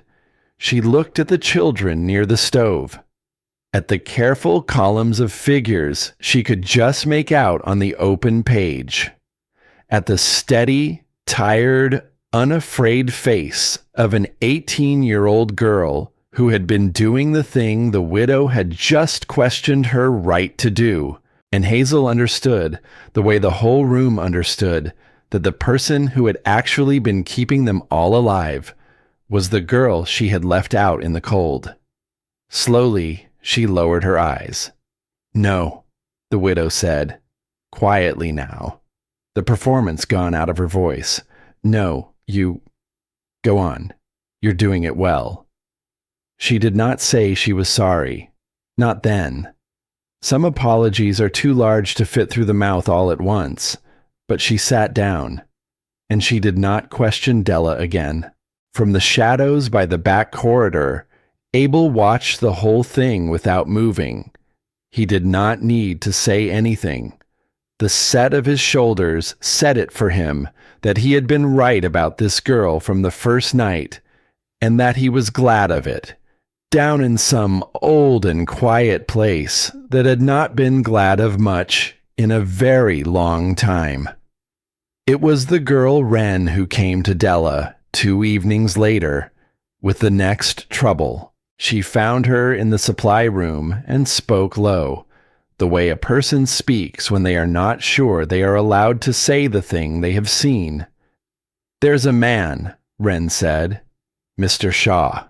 He keeps going to the back, down the corridor, to where the air comes in cold. He thinks nobody's watching." She hesitated. "But I watch. I always watch. I learned that in the cabin." Della set down what she was holding. "Show me," she said. The back corridor of the shelter ran to a second way out, a narrow gap in the stone that Abel used to reach his trap lines, half hidden, known to no one who had arrived in the storm. No one but Victor Shaw. He had found it. Of course he had. A man who counted everything would count the doors. Della followed him out into the cold, keeping back, her heart steady. The gap opened onto a narrow ledge of rock, sheltered under a granite overhang that kept the worst of the snow off. And there, in the small space between the rock and the overhang, she found what he had been building. A cache, tucked carefully out of sight. Dried meat, jars, hard bread. Enough food to carry one man 4 or 5 days past the point where the shelter's shared supply ran dry. Not enough to be missed from the shelves, taken a little at a time. Just enough to mean everything to one person when everyone else had nothing. Victor turned when he heard her. He did not try to hide it. He did not pretend it was something else. He simply stood there in the cold, with the storm curling around the edges of the overhang, and looked at her with the calm of a man who had already prepared his reasons. "Bring it back inside," Della said. "Tonight, and I won't say a word to anyone." Victor Shaw shook his head slowly, almost gently, the way a teacher shakes his head at a student who has not yet learned the hard thing. "You're young," he said. You haven't seen what people turn into when the food actually runs out.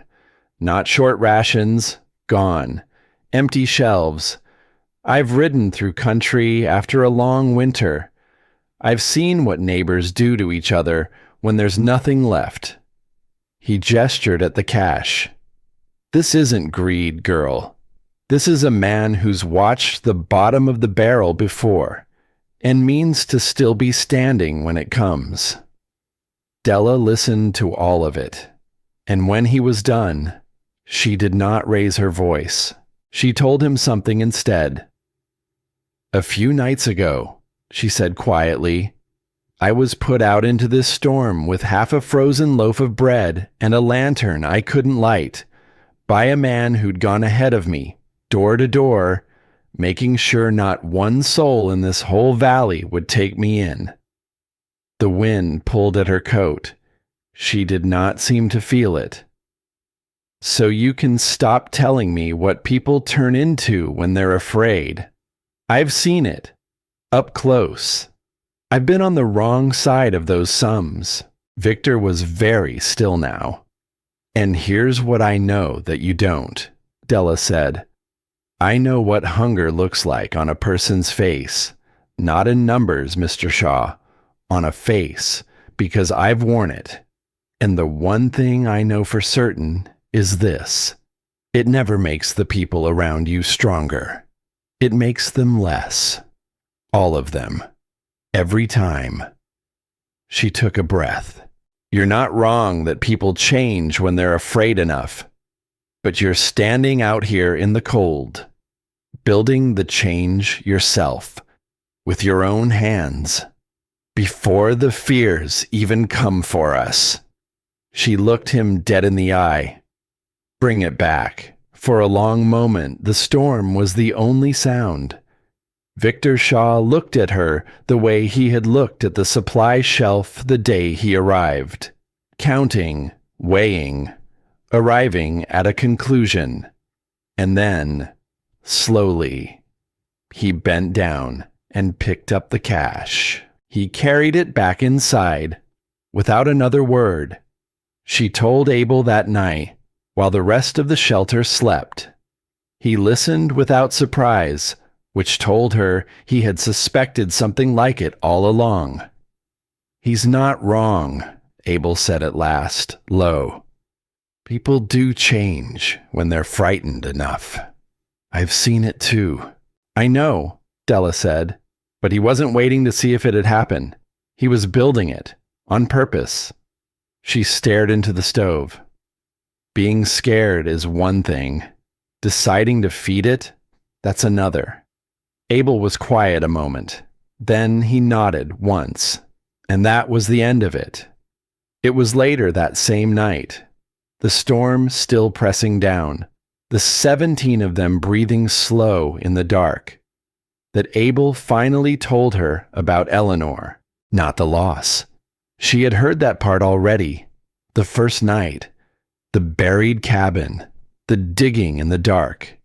He told her the other story, the one that came before the grief, and lived alongside it, and did not belong to the grief at all. He sat at the table with the lamp turned low, and he turned the old ledger slowly in his hands without opening it. And he spoke. She learned to ride a horse late, he said. Older than most folks think a body can start. Everyone told her it was past time, that she'd never sit a saddle proper, startin' so old. He almost smiled. She said she wasn't interested in the argument, just the riding. Inside of a season, she rode better than I ever did. Della listened. And there was a slope above our place, Abel went on. North-facing, cold ground. Everybody in the valley swore nothing would grow there but scrub. She decided she'd plant sunflowers on it, because she liked them. That was the whole of her reasoning. She liked them, and she didn't see why that shouldn't be enough. He stopped. His thumb moved along the worn edge of the ledger.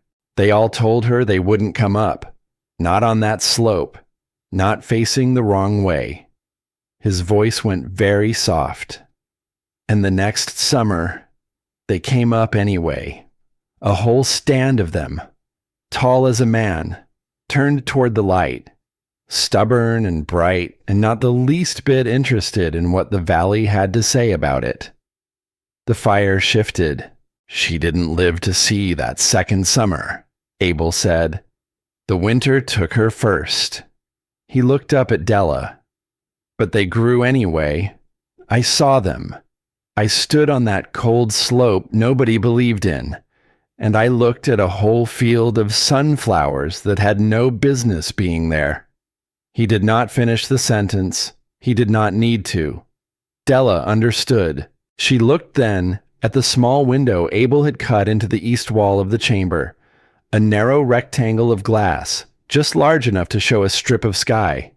Dark now, but there. You built a window, she said slowly. Underground, in a hill. I did. Why? Abel followed her gaze to the glass.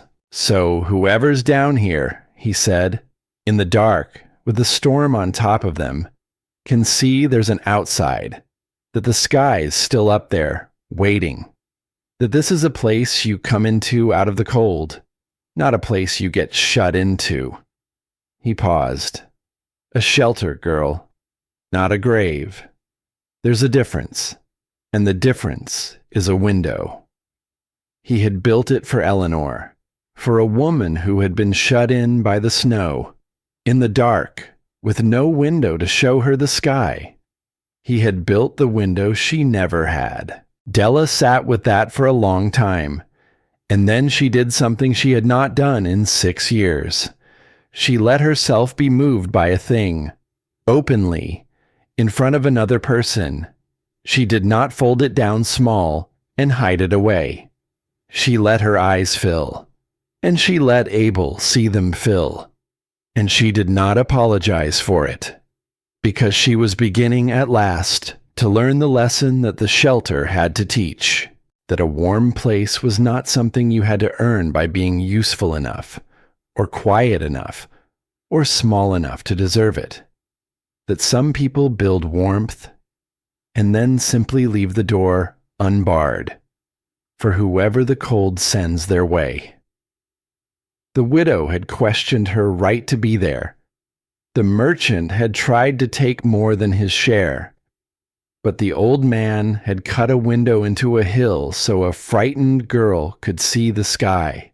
And of all the things Della had learned since the bolt slid shut behind her, that was the one she would carry the longest. The storm pressed on above them, but inside the hill, the fire held its steady warmth, and the shelves held their careful stores, and 17 souls slept through the worst of it under one stubborn roof built by a grieving man and kept by a thrown-away girl. In the dark hours, the baby fussed, and Sarah Pelt was too exhausted to wake, and Della rose without a word and walked the child slow circles around the warm chamber until it settled. Old Ned Harlow watched her from his corner, awake the way the old are often awake at night, and when she passed him, he said very quietly, so as not to wake the others, "You'd have made your daddy proud, girl, whoever he was." She did not ask how he knew there had been a father worth being proud of.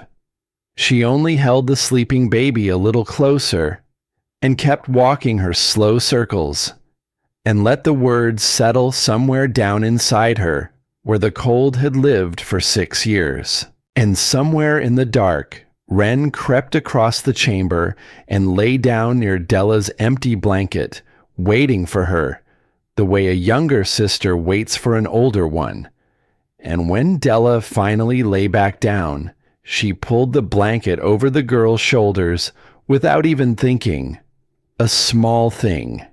The kind of small thing that does not help and matters anyway. Outside, the wind began, at long last, to lose its argument with the mountain. But Della did not know that yet. She only knew the warmth and the breathing dark and the strip of sky in the little window, going very faintly from black toward the first deep blue of a morning that was finally coming. And she knew there was one more truth still waiting for her.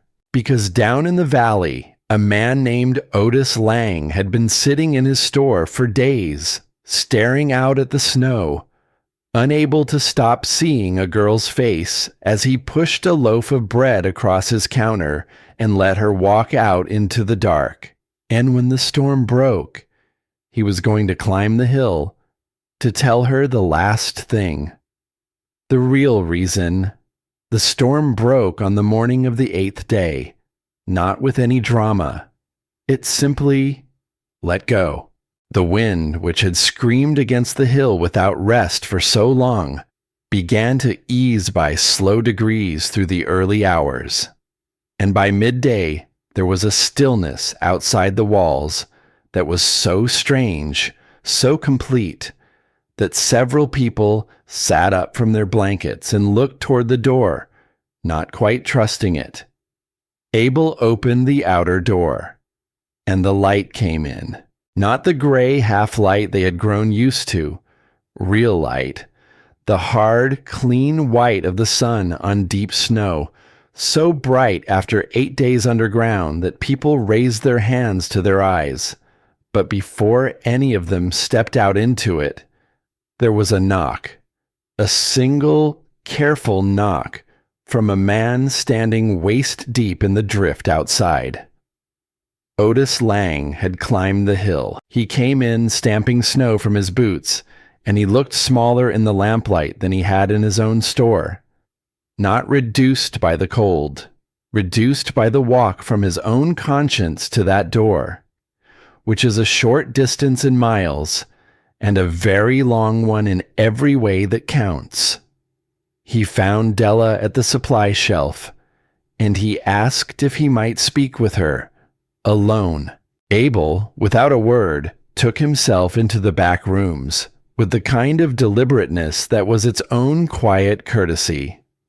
The 17, sensing something, drifted toward the far end of the chamber, and Otis Lang sat down across from the girl he had turned out into the dark, and he folded his hands on the table, and he looked at them. "There's a thing you ought to know," he said. "I've been carrying it 8 days, and it's gotten too heavy to carry up here and then carry back down again, so I'm going to set it down." Della waited. "Your uncle's selling the place," Otis said. "The cabin, the land, all of it. Come spring.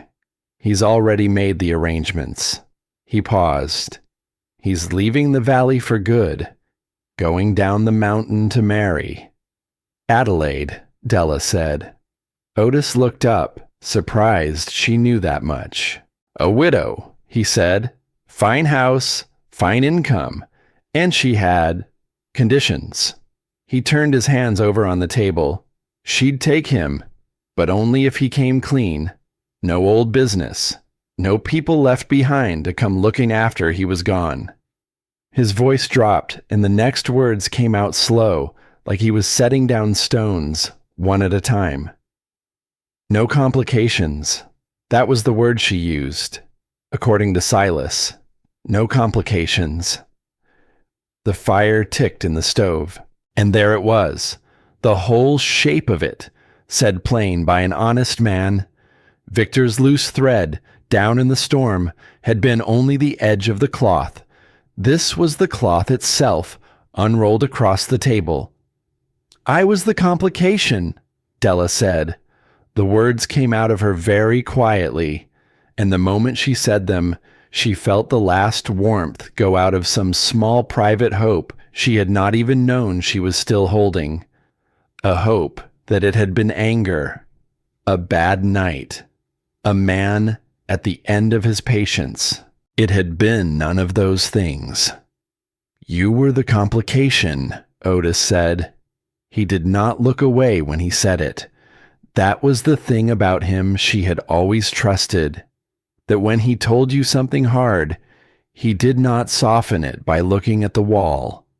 He came to me 2 days before the storm, told me what he meant to do that night, said he needed to know I wouldn't interfere.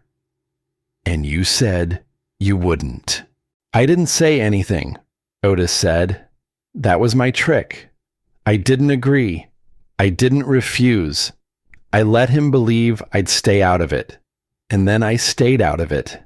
And there is not one honest inch of difference between those two things. I've been telling myself there was, all my life, every time I needed there to be. He shook his head slowly.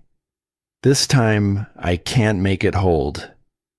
Della looked at her hands, and she let herself feel it, all of it, the full, cold weight of what she was to the man who had raised her these 6 years. Not a niece, not a girl who needed somewhere to go in a storm. A line in a ledger, an old debt, a loose end, a thing to be cleared off the books, so the account would read clean for a fine widow in a fine house who had asked for nothing left behind. She thought of 6 years of mornings, waking in that cold storage room, calculating before she was even fully awake what she had to do that day to stay useful enough to be allowed to stay. The whole careful architecture of her own smallness. All the ways she had made herself easy to overlook. Because being overlooked was safer than being seen and found wanting. And she understood now that she had been exactly right the whole time about what she was to him. She had just been too young and too alone to let herself say the word for it. The word was nothing. To Silas Sutton, she had been nothing at all. But here was the strange thing. Here was the thing the storm had taught her, that her uncle had never reckoned on when he drew his careful map. She knew now that the word was a lie, because she had held a dying baby against her own throat and felt it choose to live. She had carried a 14-year-old girl up a mountain on her back. She had counted beans by lamplight so that 17 frightened strangers would not go hungry.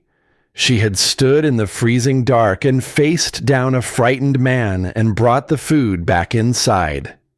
A person who was nothing could not have done those things. Her uncle had measured her with the wrong instrument. That was all. He had weighed her on the only scale he owned, the one that asked what a thing was worth to him, and found her worth less than a clean start with a comfortable widow. But that scale had never been the truth about her. It had only ever been the truth about him. "Why are you telling me this now?" she asked. Otis was quiet for a moment, and then he said the thing she had not expected. It came out without the careful framing he usually put around hard truths. "Because I've sat in my store for 8 days, he said, looking out the window at the snow. And the thing I kept coming back to was your face. When I pushed that bread across the counter." His jaw worked. "You knew what I was doing. You knew exactly what I was doing. And you took the bread. And you said, thank you. And you walked out into that storm. And I have not been able to stop seeing it." He looked at her. "I'm an old man. I've lived in this valley my whole life. And I've made 100 quiet calculations like the one I made that night. The kind where you tell yourself that staying out of a thing is different from being part of it." His voice cracked, just slightly. "Mostly I've been able to live with them. This one, I can't seem to set down." Della looked at him for a long moment, and then she said something that did not let him off the hook, and was not meant to. "You're not a cruel man, Mr. Lang. I've always known that." She paused. "A cruel man wouldn't have given me the bread. The bread is the part of you that knew. You just didn't let it win." Otis absorbed that. It did not comfort him. She could see that, and she had not meant it to. It was simply true, and the truth of it was the thing he would have to carry down the hill, no matter what she said next. So she said the only thing she wanted from him. "Tell your son," she said, "that the next time someone knocks on his door, he should open it. That's all. That's everything." Otis Lang nodded. Once. The nod of a man making a promise he means to keep, precisely because he failed to keep the last one. The valley came up the hill all that afternoon. Once the snow had settled enough to travel, they came, the families Della had kept alive, descending to their broken homes, and then climbing back again and again, bringing what they could. No one organized it. It simply happened, the way good things sometimes happen when enough people have been reminded, all at once, what matters. One family after another, arriving with their arms full. Firewood, jars from their own stores, tools, stacking it all near the entrance and saying very little, because there was not much that needed saying. Sarah Pelt came back with her baby bundled warm and a sack of cornmeal she could ill afford to give, and she pressed it into Della's hands and could not speak. Old Ned Harlow came back leaning on his stick with a single perfect smoked ham slung over his shoulder, surely the last good thing in his larder. And he set it down by the door and said only, "For the next ones," and would hear nothing more about it. Among them came Asa Lang. He stood inside the door with his hat in his hands, the way a young man stands when he has prepared a speech and knows the speech is not enough, but has brought it anyway, because arriving empty-handed felt worse. "I should have opened the door," he said. "That night, in the shed, I saw you. I looked right at you, and I looked away." He swallowed. "There's no good reason.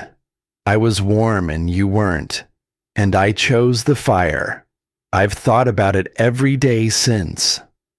Della looked at him. She thought about that moment in the trapper's shed, the firelight on his face, the way his eyes had met hers and then dropped to the coals. She had carried it, not with hatred, with the clear-eyed accounting she gave everything, filing it away as a fact about how people behave when they are warm and have something to lose. "The next time someone knocks," she said, "open it." "I will," said Asa. "I swear it." And she believed him, not because she was naive, but because she had learned the difference between a person who has done a wrong and knows it, and a person who has done a wrong and is still arranging his reasons. Asa Lang knew it. The knowing was already working on him, changing him in the small, slow ways that knowing does. That, she thought, was its own kind of warmth, the kind that spreads, the kind you light in one cold person and watch carry to the next. Her uncle came on the 11th day. Della was outside, splitting wood from the great stack the valley had rebuilt, when she saw him climbing the hill, alone, moving with the deliberate pace of a man who has rehearsed a walk in his head so many times that the doing of it is almost a formality. He carried nothing, no wood, no jars, none of the offerings the other families had brought. He had brought only himself, which was both less and more than the rest of them had brought. He stopped about 10 feet from her. He looked at her, then at the door set into the hill, and then up, at the words carved into the timber above it.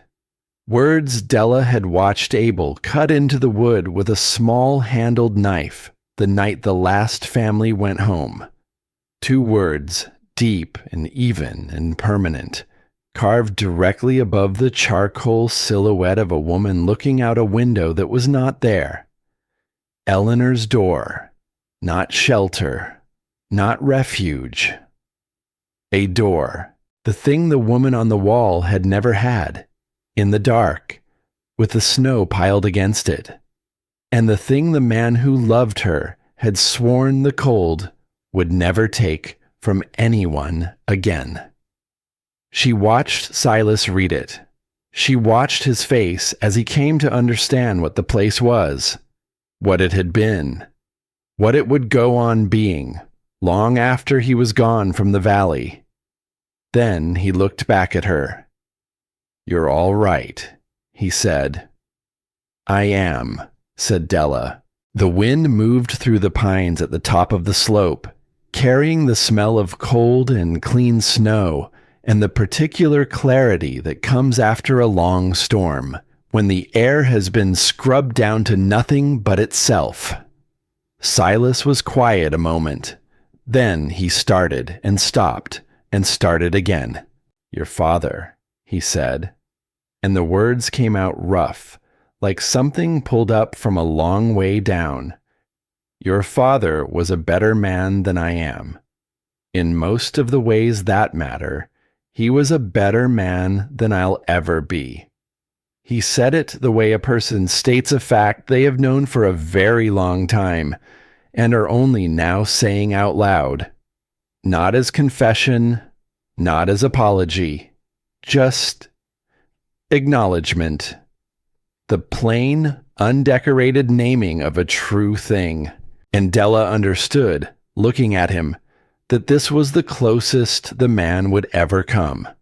That somewhere behind those words was every debt he had never paid, and the brother he had let burn into a quiet legend while he kept the house, and a ledger up in the hills with his own true name written in it. He would carry all of that down the mountain to his fine widow and his clean start. He would carry it for the rest of his life. That was his sentence, and it was heavier than anything she could have wished on him. Della said nothing. She held the axe at her side, and she waited for him to finish. "Adelaide and I are leaving in the spring," he said. "The Lang boy will mind the property till it sells." He paused. "If you need anything, before we go." "I don't need anything," Della said. And it was the truest sentence she had spoken in 6 years. Silas nodded. He looked once more at the carved name above the door, at the warmth leaking out around the frame, at the great stack of wood the whole valley had brought up the hill for a girl he had thrown away. "Right," he said. That was all. One word. The word a man uses when he has nothing left and knows it. He turned and he walked back down the hill, and Della watched him go until the tree line took him. And then she stood a moment longer in the still cold of the afternoon, the axe in her hand, the clean air in her lungs, waiting to find out what she felt. What she felt was not complicated. It was quiet, which is different from nothing.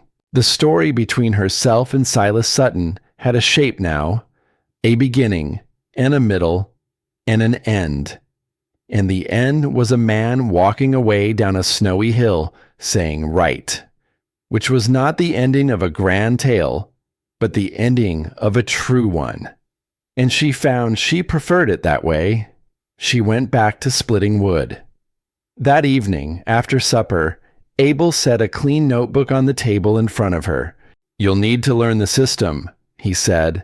"The inventory, the rotation, how to read the timber in the walls for the first sign of damp before it ever becomes rot." He paused. "There'll be other winters. This place will need to be ready for them. All of them." Della looked at the notebook. She understood what he was offering. Not just a roof, not just a place to sleep where the door locked from the inside. He was 65 years old. His hands ached in the cold. He had spent more than a decade alone on this hillside with his grief and his ledger and his careful shelves. And what he was holding out to her was not charity. It was continuity. The chance to be the one who knew where everything was and why it mattered, and what to do when the next storm came up the mountain. But Della did not pick up the pencil. Not yet. Because she had been thinking. All through the 11 days of the valley, climbing this hill with their arms full. And she had arrived somewhere of her own. "I'll stay," she said, "but I don't want to keep it the way you've kept it." Abel raised an eyebrow, waited. "You hid this place," Della said. "You bent the chimney so the smoke wouldn't show. You leaned the bar against the wall instead of across the door, but you still built it so no one could find you. For 12 years, the only warm place in this whole valley was a secret." She set her hand flat on the notebook. "I don't want it to be a secret anymore." She leaned forward. "I want every family down there to know the way up here. I want them to know it before the first snow flies, not stumble on it half frozen in the dark. I want a clear path, and wood we lay in together every fall, and a door anybody can find." Her voice was steady and certain. "You built a place so that no one would ever again be shut out in the cold the way Eleanor was shut in. Then you hid it.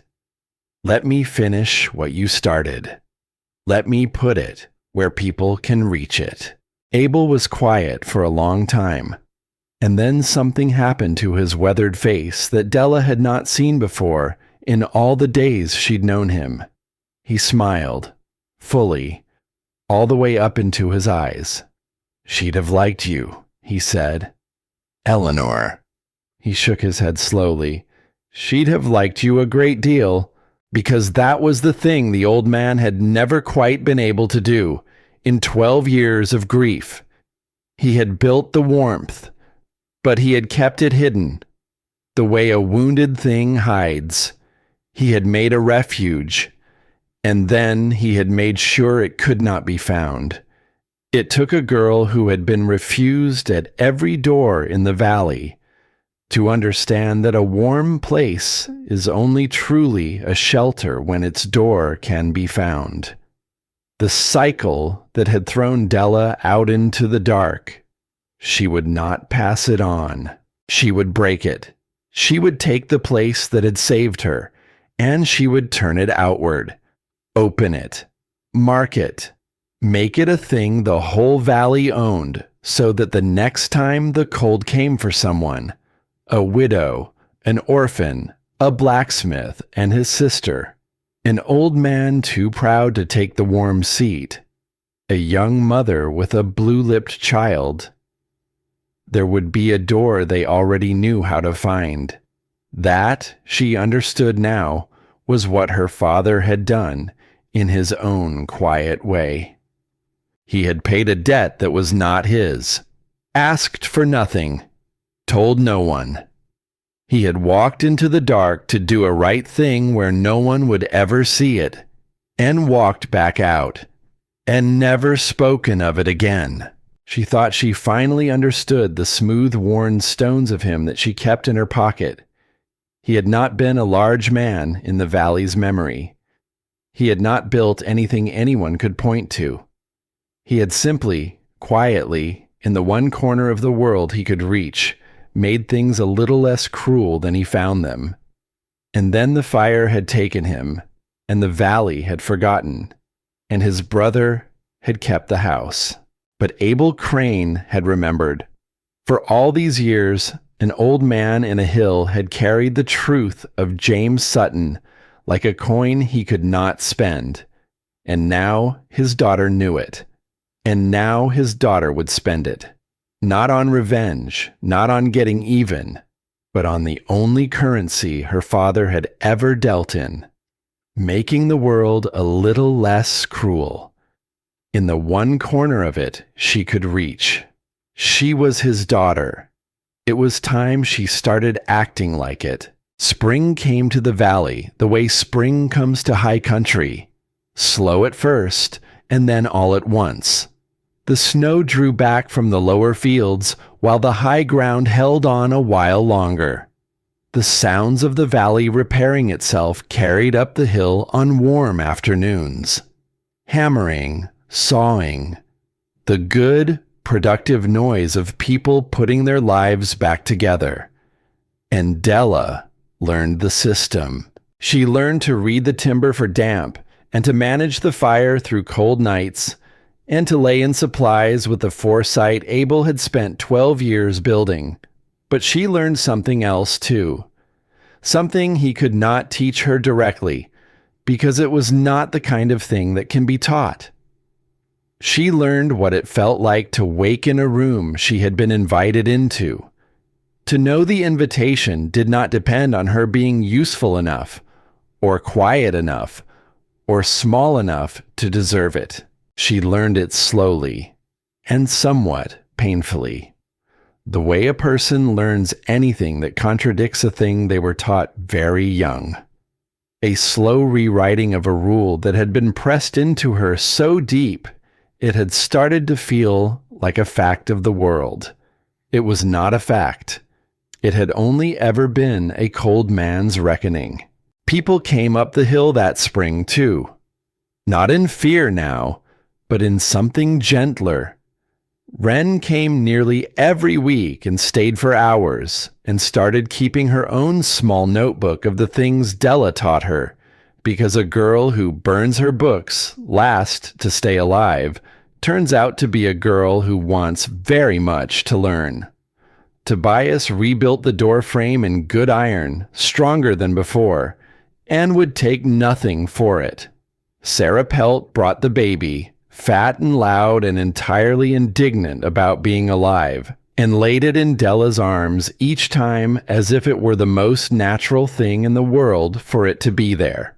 And one evening, near the first true warmth of the year, Abel took Della up the north slope, the cold slope, the one the whole valley swore would grow nothing but scrub, and there, pushing up green and stubborn through the thawing ground, were the first shoots of a whole field of sunflowers, planted by a woman who had decided, long ago, that liking them was reason enough, coming up again, year after year, indifferent to every opinion the valley had ever held about what could and could not grow in cold ground facing the wrong way. Della stood and looked at them. By midsummer they'll be tall as a man, Abel said. Turned toward the light. They always come back. He was quiet a moment. Eleanor never saw them past that first season, but they don't seem to mind. They just keep coming up. Della looked out over the slope, at the green pushing through the cold earth, at the valley below with its smoke rising from a dozen chimneys, and its roof lines clear again at last. And she thought about all the things that come up anyway, in the wrong ground, facing the wrong way, where everyone said they couldn't. She thought she might be one of them. I'd like to be here when they bloom, she said. Not because she had nowhere else to go. That was the thing she needed to be clear about, to herself, if to no one else.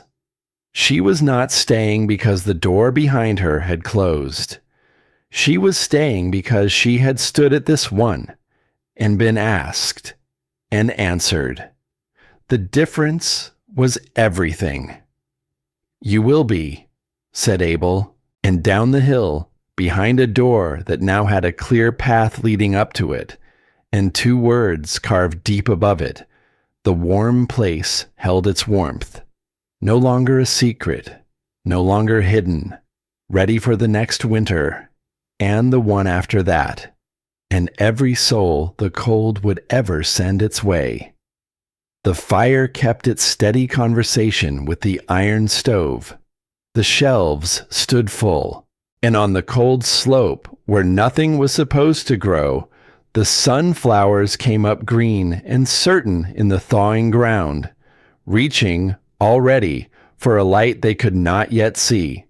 They always came back, and now, at last, so would the people, because someone had finally left the door where it could be found.